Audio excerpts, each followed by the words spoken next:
अंत के दिनों का न्याय वह कार्य है जो मानव जाति को पूरी तरह से बचाता है। यदि कोई अंत के दिनों के न्याय को स्वीकार नहीं करता है तो उसके सभी पिछले प्रयास व्यर्थ हो जाते हैं। इस समय हम समझ सकते हैं कि परमेश्वर की प्रबंधन योजना 3 चरणों में विभाजित है। कौन सा चरण सबसे महत्वपूर्ण है और लोगों के परिणाम और गंतव्य को निर्धारित करेगा? ए, व्यवस्था का युग। बी, अनुग्रह का युग। सी, राज्य का युग। सही उत्तर है सी, राज्य का युग। मानव जाति के पूर्ण उद्धार के लिए परमेश्वर के प्रबंधन के 3 चरणों में से राज्य के युग में उसका कार्य सबसे महत्वपूर्ण है। जब परमेश्वर अंत के दिनों में लौटेगा, वह अनुग्रह के युग का समापन करेगा, राज्य के युग की शुरुआत करेगा और परमेश्वर के घर से शुरू होने वाले न्याय के कार्य को करेगा। राज्य के युग में परमेश्वर का न्याय का कार्य परमेश्वर की प्रबंधन योजना का अंतिम चरण है। लोग इसे स्वीकार कर सकते हैं या नहीं और इसके प्रति समर्पित हो सकते हैं या नहीं, यह सीधे उनके परिणाम को तय करता है। कुछ लोग कहते हैं, मैं केवल यीशु पर विश्वास करता हूँ, मैं यीशु की वापसी को स्वीकार नहीं करता और मुझे परमेश्वर के नए कार्य का अनुसरण करने की आवश्यकता नहीं है। प्रभु यीशु ऐसे लोगों से क्या कहेंगे? उस दिन बहुत से लोग मुझसे कहेंगे, हे प्रभु, क्या हमने तेरे नाम से भविष्यवाणी नहीं की और तेरे नाम से दुष्ट आत्माओं को नहीं निकाला और तेरे नाम से बहुत से आश्चर्य कर्म नहीं किए? तब मैं उनसे खुलकर कह दूंगा, मैंने तुमको कभी नहीं जाना। हे कुकर्म करने वालों, मेरे पास से चले जाओ। क्यों ये लोग जिन्होंने जीवन भर प्रभु में विश्वास किया, बहुत कष्ट सहे और प्रभु यीशु के नाम से बहुत काम किए, प्रभु द्वारा कुकर्मियों के रूप में निंदित किए गए? ऐसा इसलिए है क्योंकि वे अंत के दिनों के परमेश्वर के न्याय के कार्य को स्वीकार नहीं करते हैं। उनके भ्रष्ट स्वभाव को शुद्ध नहीं किया गया है, इसलिए वे अभी भी परमेश्वर के खिलाफ विद्रोह कर सकते हैं, उसका प्रतिरोध कर सकते हैं, उसे नकार सकते हैं और धोखा दे सकते हैं। परमेश्वर ने मानव जाति को बचाने के लिए इतना महान कार्य किया है और इतनी बड़ी कीमत चुकाई है। इसलिए उद्धार के परमेश्वर के अंतिम कार्य को नकारना और उसकी निंदा करना सबसे गंभीर विश्वासघात है। यह परमेश्वर के खिलाफ ईश निंदा है। ऐसे लोगों के पास कोई पाप बलि नहीं है और वे हमेशा के लिए परमेश्वर द्वारा ठुकराए और हटा दिए जाएंगे।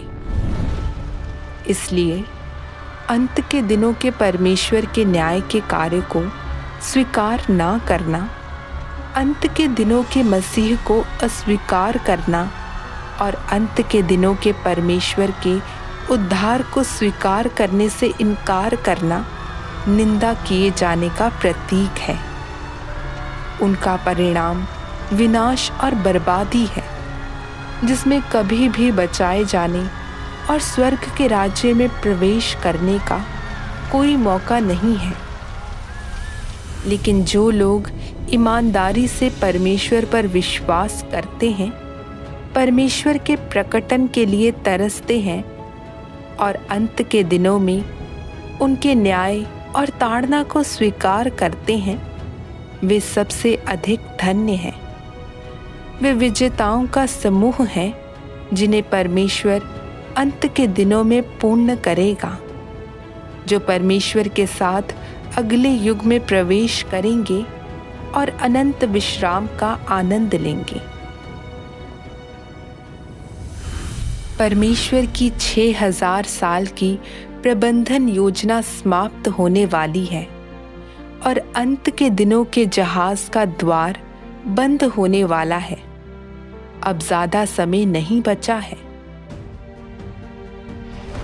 अब बाइबल में भविष्यवाणी की गई बड़ी आपदाएं शुरू हो चुकी हैं। यदि लोग प्रभु का स्वागत नहीं करते हैं तो वे निश्चित रूप से आपदाओं में पीड़ित होंगे। आने वाली आपदाएं सभी विनाशकारी होंगी, जिनमें भूकंप, तूफान होंगे, लेकिन ये केवल इन्हीं तक सीमित नहीं होंगी। ज्वालामुखी विस्फोट, बाढ़ आदि शामिल हैं। एक आपदा के विनाश के बाद जल्द ही एक और आपदा आएगी और भी अधिक लोगों की जान लेगी। आपदा की प्रत्येक लहर के साथ लोगों का एक और समूह नष्ट हो जाएगा। इस तरह सभी अविश्वासियों और बुरे लोगों को धीरे धीरे समाप्त और नष्ट कर दिया जाएगा। यदि लोग केवल परमेश्वर के कार्य के पहले 2 चरणों को स्वीकार करते हैं, लेकिन अंत के दिनों में परमेश्वर के न्याय के कार्य को स्वीकार करने से इनकार करते हैं, उनका जीवन स्वभाव कभी नहीं बदलेगा। वे कभी नहीं बचाए जाएंगे। यह परमेश्वर के धार्मिक स्वभाव की अभिव्यक्ति है। उनकी आस्था बीच में ही हार मान देने जैसी होगी और पिछले सारे प्रयास व्यर्थ हो जाएंगे। यह कितनी अफसोस की बात होगी और कितना खेदजनक होगा। अंत में केवल वे ही सुरक्षित रहेंगे जिन्होंने परमेश्वर के न्याय को स्वीकार कर लिया है और शुद्ध हो गए हैं। परमेश्वर शैतान को हरा देगा और पूरी तरह से महिमा प्राप्त करेगा और उसकी 6000 वर्षीय प्रबंधन योजना पूरी हो जाएगी। इसके बाद मसीह का राज्य पृथ्वी पर प्रकट होगा। जो बचे रहेंगे वे परमेश्वर के लोग होंगे, जो हमेशा के लिए उसके राज्य में रहेंगे, परमेश्वर के वादों और आशीषों का आनंद लेंगे। अंत में आइए वचन का एक और अंश पढ़ें, जो अंत के दिनों के दौरान परमेश्वर के न्याय और ताड़ना के कार्य के दौरान अडिग रहने में समर्थ हैं, यानी शुद्धिकरण के अंतिम कार्य के दौरान। वे लोग होंगे जो परमेश्वर के साथ अंतिम विश्राम में प्रवेश करेंगे। तो वे सभी जो विश्राम में प्रवेश करेंगे शैतान के प्रभाव से मुक्त हो चुके होंगे और परमेश्वर के शुद्धिकरण के अंतिम कार्य से गुजरने के बाद ही उसके द्वारा प्राप्त किए जा चुके होंगे। ये लोग जो अंततः परमेश्वर द्वारा प्राप्त किए जा चुके होंगे अंतिम विश्राम में प्रवेश करेंगे। परमेश्वर की ताड़ना और न्याय के कार्य का उद्देश्य सार रूप में अंतिम विश्राम के दिन की खातिर मानवता को शुद्ध करना है। अन्यथा मानवता का कोई सदस्य अपने प्रकार के अनुसार छांटा नहीं जा सकेगा या विश्राम में प्रवेश करने में असमर्थ होगा। यह कार्य ही मानवता के लिए विश्राम में प्रवेश करने का एकमात्र मार्ग है। केवल परमेश्वर द्वारा शुद्धिकरण का कार्य ही मनुष्यों को उनकी अधार्मिकता से शुद्ध करेगा और केवल उसकी ताड़ना और न्याय का कार्य ही मानवता के उन विद्रोही तत्वों को उजागर करेगा और इस तरह बचाए जा सकने वालों और बचाए ना जा सकने वालों में भेद दिखाएगा, और जो बचेंगे उनसे उन्हें अलग करेगा जो नहीं बचेंगे। इस कार्य के समाप्त होने पर जिन्हें बचने की अनुमति होगी वे सभी शुद्ध किए जाएंगे और मानवता की उच्चतर क्षेत्र में प्रवेश करेंगे, जहां वे पृथ्वी पर और अद्भुत द्वितीय मानव जीवन का आनंद उठाएंगे। दूसरे शब्दों में, वे अपने मानवीय विश्राम के दिन में प्रवेश करेंगे और परमेश्वर के साथ रहेंगे। जिन लोगों को रहने की अनुमति नहीं है, उनकी ताड़ना और उनका न्याय किया गया है, जिससे उनके असली रूप पूरी तरह सामने आ जाएंगे। उसके बाद वे सब के सब नष्ट कर दिए जाएंगे और शैतान के समान उन्हें पृथ्वी पर रहने की अनुमति नहीं होगी। भविष्य की मानवता में इस प्रकार के कोई भी लोग शामिल नहीं होंगे। ऐसे लोग अंतिम विश्राम की धरती पर प्रवेश करने के योग्य नहीं हैं, ना ही ये उस विश्राम के दिन में प्रवेश के योग्य हैं जिसे परमेश्वर और मनुष्य दोनों साझा करेंगे, क्योंकि वे दंड के लायक हैं और दुष्ट अधार्मिक लोग हैं। उन्हें एक बार छुटकारा दिया गया था और उन्हें न्याय और ताड़ना भी दी गई थी। उन्होंने एक बार परमेश्वर के लिए मजदूरी भी की थी।